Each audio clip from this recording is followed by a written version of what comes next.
कि काल चक्र पर कभी किसी का जोर नहीं चल पाया। काल चक्र पर कभी किसी का जोर नहीं चल पाया, राज्य मालवा के ऊपर संकट का बादल छाया। काल चक्र पर कभी किसी का जोर नहीं चल पाया, राज्य मालवा के ऊपर संकट का बादल छाया। पहले पति फिर ससुर मल्हारे असमय छोड़ गए हैं, अल्प आयु में बेटा मालो मुखड़ा मोड़ गए हैं, और सब कुछ बिखर गया माता का, किस्मत रूठ गई है। सब कुछ बिखर गया माता का, किस्मत रूठ गई है, हिम्मत ना हारी मर्दानी बेसर टूट गई है। सब कुछ बिखर गया माता का, सब कुछ बिखर गया माता का, किस्मत रूठ गई है, हिम्मत ना हारी मर्दानी बेसर टूट गई है। और करी घात दीवाने, करी घात दीवाने कुछ राजशत्रु से खोले, मात अहिल्या बिखर गई है आकर धावा बोले। एक दरबान ने राघवा जो कि नजरें गड़ाए हुए था रघुनाथ राव पेशवा मालवा के ऊपर कि मल्हार राव चलेंगे तो हड़प लेंगे, उसको सूचना देता है कि माता अहिल्या बिखरी हुई है, आकर धावा बोले। सुनी बात जब राघवा ने मन में हर्षाया, सुनी बात जब राघवा ने मन में हर्षाया, कूच करो मालवा और रूपेश भैया, सुनी बात जब राघवा ने मन में हर्षाया, कूच करो मालवा और सेना को वचन सुनाया। कूच करो मालवा और इधर मातवी दुश्मन के मंसूबों से वाकिफ थी। माता को पता था षड्यंत्र होंगे, दुश्मनों की नजर है। इधर मातवी दुश्मन के मंसूबों से वाकिफ थी, लेकिन इससे मर्दानी भयभीत नहीं बिल्कुल भी, लेकिन इससे मर्दानी भयभीत नहीं बिल्कुल भी। फिर से माता अहिल्या ने शासन की डोर संभाली, फिर से माता अहिल्या ने शासन की डोर संभाली, महिला सेना बना मात ने कूट चाल चल डाली। बहनों, महिला की सेना बन रही है, आप शांत बैठी हो। महिला सेना बना मात ने कूट चाल चल डाली।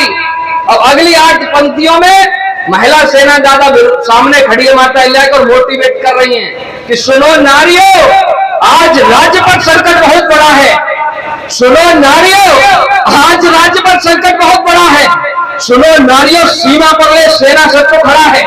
सुनो नारियों, वक्त नहीं है बोला कहलाने का। सुनो नारियों, मौका है सबला बन जाने का। सुनो नारियों, बैठे गढ़ पर अस्त्र कमान संभालो। सुनो नारियों, बर्छी भाले तीर कमान उठा लो। सुनो नारियों, वक्त नहीं है बोला कहलाने का। सुनो नारियों, मौका है सबला बन जाने का। सुनो नारियों, बर्छी भाले तीर कमान उठा लो। सुनो नारियों, बैठो गज पर अस्त्र कमान संभालो। और सुनो नारियों, सिर्फ युद्ध की बची एक पगडंडी।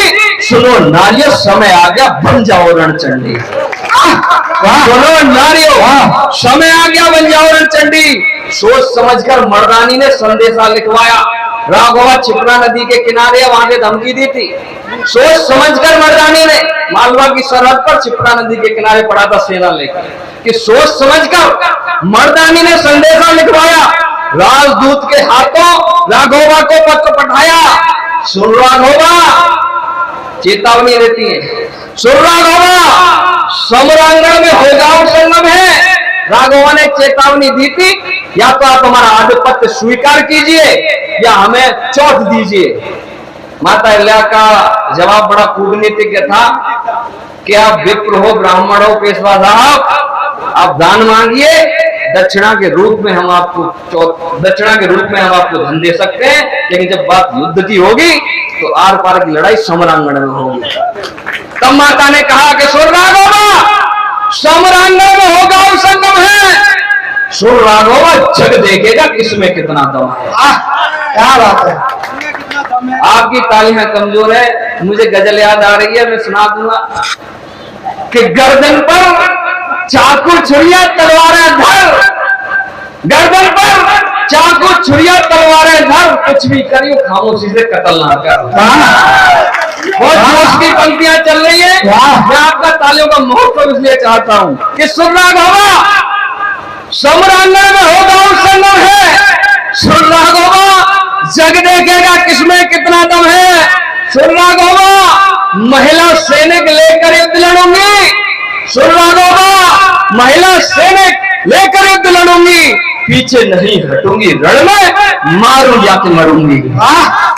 पीछे नहीं हटूंगी, रण में तो मारूं या कि मरूंगी। सुनवा गोवा, जीत गई तो विजयी जश्न मनेगा। सुनवा गोवा, जीत गई तो विजयी जश्न मनेगा। मिली वीरगति यदि रण में, यश गाथा विश्व लिखेगा। अंतिम 16 पंक्ति इस कविता की है कि देख पत्र राघोबा का, सिर घरनी सा चकराए तो उल्टा दाग पड़ गया। महिला सेना, महिला से लड़ेंगे हम। देख पत्र राघोबा का, सिर घरनी सा चकराया, बैठ गया सर को थामे, ये कैसा दांव चलाया। और गहन मंत्रणा कर राघोबा, सेना पद से बोला। गहन मंत्रणा कर राघोबा, सेना पद से बोला, वापस लौटाओ सेना को, वापस मोड़ो डोला। वापस लौटाओ सेना को, वापस मोड़ो डोला। और बात सुनी जब सरदारों ने तो सारे झल्लाए, क्या बात करते हो महाराज, महिला से डर के भाग रहे हो क्या? हम इसलिए आए थे अपने वहां से चल के यहाँ चिपरा नदी तक। ये सुनी बात जब सरदारों ने तो सारे झल्लाए, वीर नहीं हो सकता है जो नारी से डर जाए। वीर नहीं हो सकता है।